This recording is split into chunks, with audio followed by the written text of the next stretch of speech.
Bismillahirrahmanirrahim. Assalamualaikum warahmatullahi wabarakatuh. Selamat pagi, salam sejahtera bagi kita semuanya. Om Swastiastu, Namo Buddhaya, salam kebajikan. Yang saya hormati Bapak Wakil Presiden, para Menko, para Menteri, yang saya hormati seluruh ketua dan pimpinan lembaga yang hadir, yang tidak bisa saya sebut satu persatu. Bapak Ibu sekalian yang saya hormati,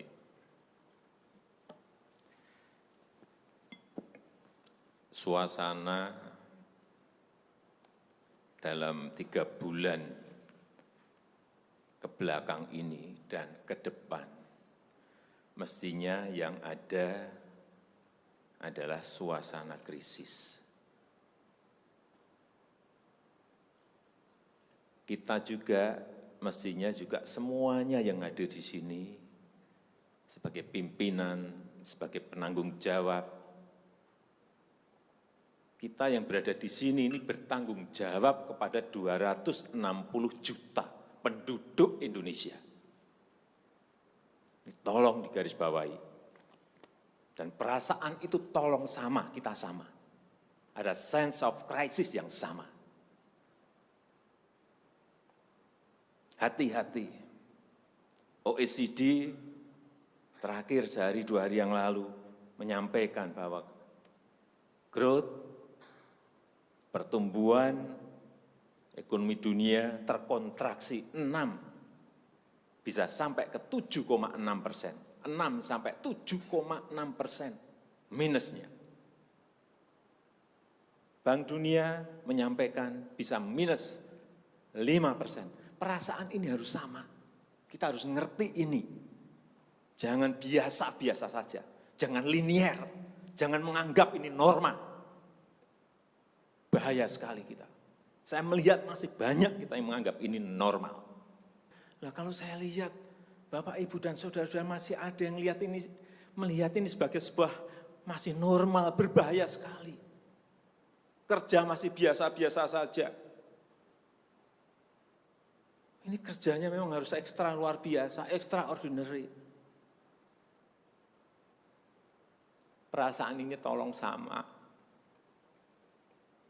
Kita harus sama perasaannya, kalau ada yang berbeda satu saja sudah berbahaya. Jadi, tindakan-tindakan kita, keputusan-keputusan kita, kebijakan-kebijakan kita, suasana adalah harus suasana krisis. Jangan kebijakan yang biasa-biasa saja, menganggap ini sebuah kenormalan. Apa-apaan ini? Mestinya suasana itu ada semuanya. Jangan memakai hal-hal yang standar pada suasana krisis. Manajemen krisis sudah berbeda semuanya mestinya. Kalau perlu kebijakan perpu, ya perpu saya keluarkan. Kalau perlu perpres saya keluarkan. Kalau saudara-saudara punya peraturan menteri keuangan, keluarkan untuk menangani negara, tanggung jawab kita kepada 267 juta rakyat kita.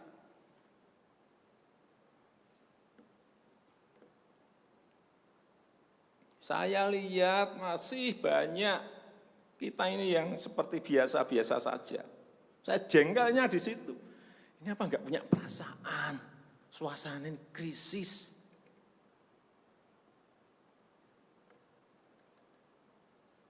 Yang kedua, saya perlu ingatkan belanja-belanja di kementerian. Saya lihat laporan masih biasa-biasa saja. Segera keluarkan belanja itu secepat-cepatnya karena uang beredar akan semakin banyak. Konsumsi masyarakat nanti akan naik. Jadi belanja-belanja kementerian tolong dipercepat. Sekali lagi, jangan menganggap ini biasa-biasa saja. Percepat, kalau ada hambatan, keluarkan peraturan menterinya agar cepat. Kalau perlu perpres, keluarkan perpresnya. Untuk pemulihan ekonomi nasional, misalnya saya berikan contoh. Bidang kesehatan. Itu dianggarkan 75 triliun 75 triliun. Baru keluar 1,53% coba. Uang beredar di masyarakat kerem ke situ semua. Segera itu dikeluarkan dengan penggunaan-penggunaan yang tepat sasaran sehingga men-trigger ekonomi. Pembayaran tunjangan untuk dokter spesialis, untuk tenaga medis segera keluarkan. Belanja-belanja untuk peralatan segera keluarkan. Ini sudah disediakan 70-an triliun seperti itu. Bansos yang ditunggu masyarakat, segera keluarkan. Kalau ada masalah, lakukan tindakan-tindakan lapangan. Meskipun sudah lumayan, tapi baru lumayan. Ini extraordinary. Harusnya 100%. Di bidang ekonomi juga sama. Segera stimulus ekonomi bisa masuk ke usaha kecil, usaha mikro. Mereka nunggu semuanya. Jangan biarkan mereka mati dulu baru kita bantu, nggak ada artinya.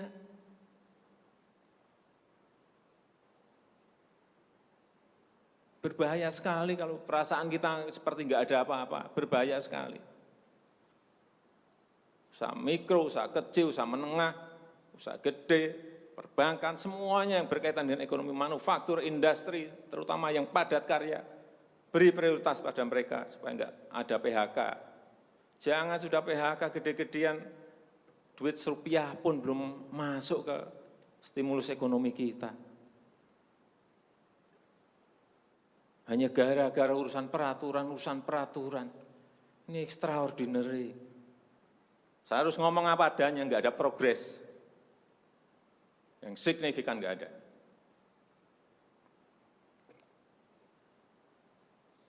Kalau mau minta perpu lagi, saya buatin perpu.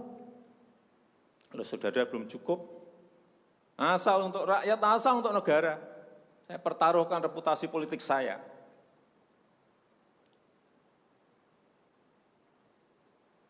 Sekali lagi tolong ini betul-betul dirasakan kita semuanya. Jangan sampai ada hal yang justru mengganggu. Sekali lagi, langkah-langkah extraordinary ini betul-betul harus kita lakukan. Dan saya membuka yang namanya langkah, entah langkah-langkah politik, entah langkah-langkah kepemerintahan akan saya buka.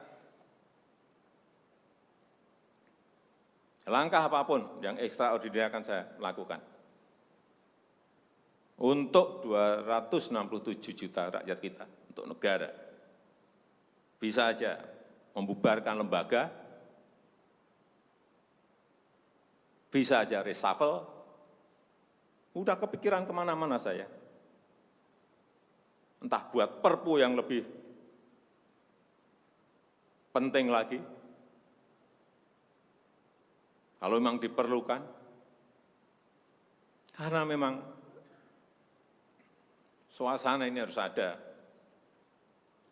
Kalau suasana ini tidak, Bapak Ibu tidak merasakan itu, sudah. Artinya tindakan-tindakan yang extraordinary keras akan saya lakukan. Saya rasa itu yang bisa saya sampaikan pada kesempatan yang baik ini. Saya betul-betul minta pada Bapak Ibu dan saudara-saudara sekalian mengerti, memahami apa yang tadi saya sampaikan. Kerja keras dalam suasana seperti ini sangat diperlukan. Kecepatan dalam suasana seperti ini sangat diperlukan. Tindakan-tindakan di luar standar saat ini sangat diperlukan dalam manajemen krisis. Kalau sekali lagi, kalau payung hukum masih diperlukan, saya akan siapkan. Saya rasa itu yang bisa saya sampaikan. Terima kasih. Assalamualaikum warahmatullahi wabarakatuh.